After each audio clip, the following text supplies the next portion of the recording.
things got strange, a lot of strange, or should I say high strange, like High Strangeness here at Barnyard Intelligence Games. I'm here with Ben, who has established this game company and is now developing this weird game. So what is going on in the world of High Strangeness? Well, High Strangeness is really a term that refers to paranormal happenings, strange happenings, and you wake up in your house to find that there are shadow men lurking about in your house, and you chase after them and go into the kitchen, and you have a skirmish with them, and at the end of that you find a crystal skull sitting in your kitchen, and as you approach it, things go red and you black out, and you wake up on your lawn to find you have to chase your cat.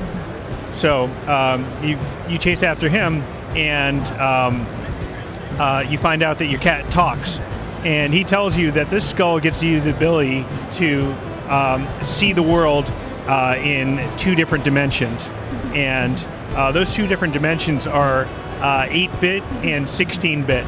So the game has an ability to switch between these two completely different genres of games on the fly, and the 8-bit world is kind of like a Legend of Zelda classic style 4-way movement, and you got a jabbing attack. And the 16-bit world is more inspired by Secret of Evermore and Earthbound, and there's a lot of references in the game based on that. All right. So you mentioned that there was these dark shadows and that your cat, which is a talking being as well, which we just discovered as the game goes on. Are there any other significant characters that he's going to find over the course of his adventure? Yes, you meet a cast of characters that guide you along this path. Now, you mentioned changing between 8-bit and 16-bit. What inspired you to make a sort of game where that was like the main game mechanic? Well, the original design for the game and the idea came from my partner on the project, Steve Jenkins of Crystal Labs. And he was inspired actually by a lot of Rich Vreeland Disaster Pieces music, and he wanted to create kind of an experience that kind of felt like the music sounded. And we have Disaster Piece on the soundtrack, and Dino Leonetti from Cheap Dinosaurs. So we have a chiptune soundtrack that goes with the gameplay, and the lore of the game is inspired by the ancient crystal skull icon.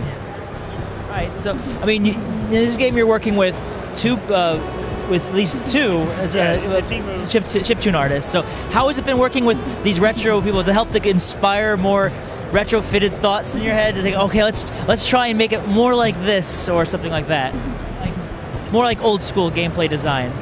Yeah, a lot of it is just it's just kind of a collaboration with everybody, and just kind of working with each other and just like kind of bouncing ideas. We all bring our own experience as retro gamers. The games that we loved, and the different mechanics and style.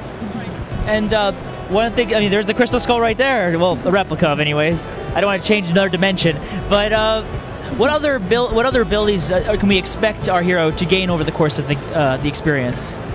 You gain a shadow ability where, like the Shadow Men, you can send another version of yourself out into the universe.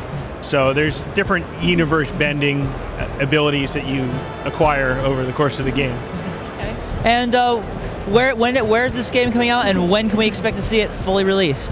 The game is coming out at the end of 2013 for PC, Mac, and Linux, and it's now available for pre-order on Asobo Go, which is a new game distribution service that's kind of like a Kickstarter for games. All right, that's High Strangeness. Great to talk to you, and come over if you're here. I hope you played it, because it's a strange, but it's a high place.